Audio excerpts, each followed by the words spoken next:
Welcome! Thank you for joining me. Grayboardgamer here with a playthrough of The Reckoners. Let's get this box open and get it set up. 10 years ago, a mysterious burst in the sky gave ordinary people extraordinary powers.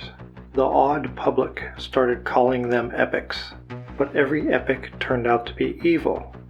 Today, in what is known as the Fractured States, epics rule cities, or what is left of them, as tyrants, and nobody fights back. Nobody but the Reckoners. A shadowy group of ordinary humans, the Reckoners spend their lives studying epics, finding their weaknesses, and then assassinating them. In New Cago, formerly known as Chicago, a powerful epic known as Steelheart reigns supreme. He has transformed a vast portion of the city and surrounding area into steel and constructed a palace on a now steel-covered section of Lake Michigan. No one dares to challenge him and his legions of enforcement and Lieutenant Epics. This is where you come in. The first thing you do is select the city districts where the game will take place. You select the number of districts equal to the number of players playing the game plus 1. I will choose to play this as a 4-player game, so I have randomly selected these 5 districts. We have Millennium Park, the Navy Pier, the Loop, New Cago Theater, and the Power Plant. Magnificent Mile and Museum Campus will not be used during this playthrough. Now we will shuffle the deck of epic cards. Place them here to form the draw pile for the epics. And I will draw one randomly for each city district. We'll start here at the top and work our way around clockwise. First at the Loop, we will have Powerhouse. At the New Cago Theater, we have Armsman. At the Power Plant, Bolt. At Millennium Park, Warhead. And our last beginning epic at the Navy Pier, Cinder. For each epic, you will set one epic action bracket into each city district tray. The action brackets are these blue plastic devices that come with the game. There's a groove on the city district tray below where the epic card sits. And on the back side of this, there's a little notch. At the start of the game, when you place the bracket, there will be 3 epic actions to the left of it. You have the bracket that's printed on the card here, and then this one here. Bolt only has the 3 actions. It's illustrated a little bit better here on the Armsman, where the Armsman has multiple epic actions, but he'll start the game with 3. That's these 3 right here inside the set of brackets. Next, for each epic, you need 1 epic research marker, which is this purple cylinder, and 1 epic health marker, which is the green cube. In the top left, these numbers show you where these markers go initially. In this case, for the Armsman, he has a 4 in research. That's the purple number. So we'll place the research marker on 4. And for him, his health has the infinity symbol on it. And then below that, you see a 5 in a circle. That means his health initially is infinite, so we'll place it here in the spot with the infinite symbol. And once we research him enough to where he has no more in the research track, his health will be what it is below that symbol. So if we were to research him completely, his health would then be at 5, which is considered his weakened state. And at that time, we can damage him and eliminate him.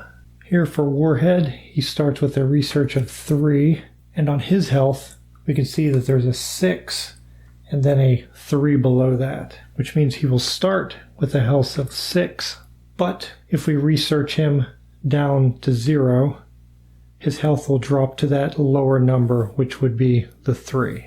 Next we have the Reckoner's resource tray. First we'll set the population, which is this track here on the left, and we'll set it to 40 at the beginning of the game, 1 in the 40 slot and 1 in the 0. The start of the money track, which is here on the right, starts at $4. So we'll place one on the 4 and the other on the 0. And we'll place the white resource marker here at the top of the Reckoner base track. Next, we will shuffle this deck of resource cards and place it in the slot provided here on the resource tray. Then we'll draw the top 4 cards and place them in these spots to form the equipment market. So the game will start with Disguise, Gravitonics, Imager, and Grenade Launcher. Now we will place the Steelheart tray and the Steelheart Mini next to the play area. The game starts with the Steelheart research track in place. Then we set the Steelheart research track to its starting value based on player count and difficulty. We're going to play this as a 4-player game, and we'll play it as a standard difficulty. So we have a 32. That means his research track will start at 32 for us. Now we have to place the power board and the adjustment board. Again, we're playing at standard difficulty, which means the power board will be A and the adjustment board will be B. Here we have the power board, and we're going to be playing with 4 players. So we have a 4-player count, and this is side A. If we flip it, we have side B for the higher difficulties. And you can see at the bottom of the other player boards, you have the additional player counts 2, 3, 5, and 6. We'll place our 4A side into the tray, and because we were playing standard difficulty, the adjustment board will be placed on side B. If we were going for an easier game, we would place it on side A. Put the side B adjustment board into place.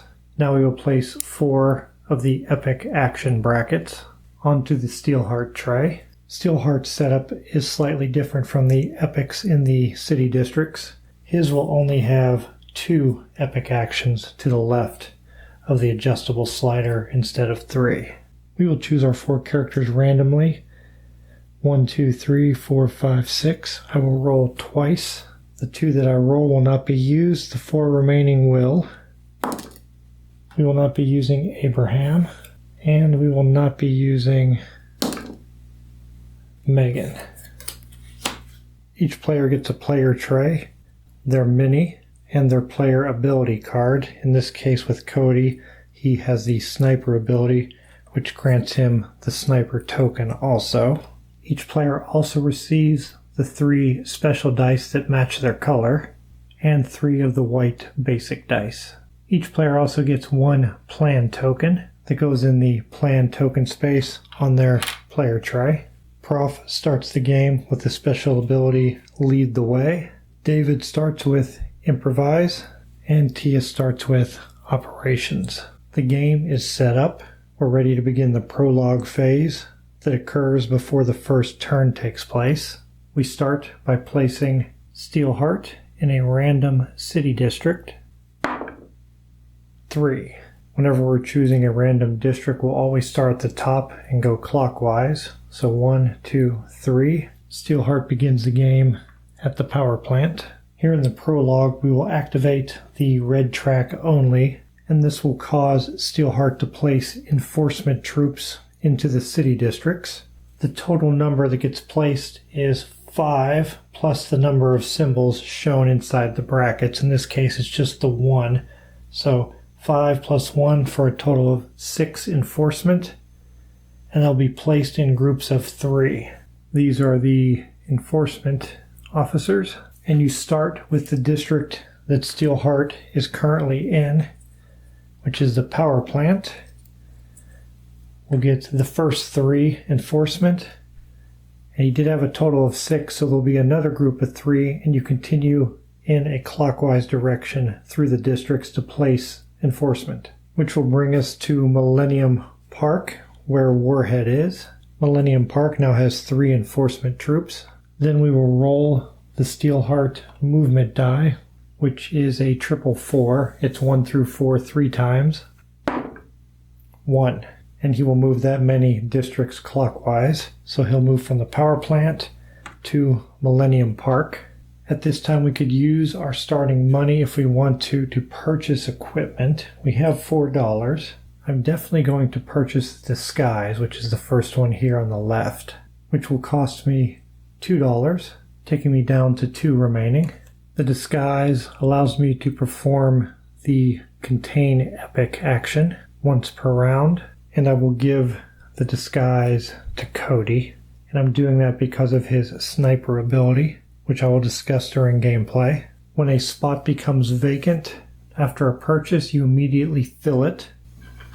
In this case, it will be replaced with a flash grenade, and I will purchase that flash grenade for 2, and that purchase will take my money down to 0. The flash grenade allows me to take a Contain Epic symbol that is rolled on one of the basic dice, which are the white ones, and have it equal 2 Contain Epics. And there's no limit to how many times that can be used during a round. And again, I'm going to give that to Cody because of his sniper ability, and there's no limit to the number of items or equipment a player can carry. And the spot left by the flash grenade will be filled by a Gauss gun. And finally, the players will select their starting positions on the game board. Prof will start at the power plant. David will start at Millennium Park. Cody will start at the Navy Pier. And Tia will start at the Loop. Everyone is in place and ready to begin our game of the Reckoners.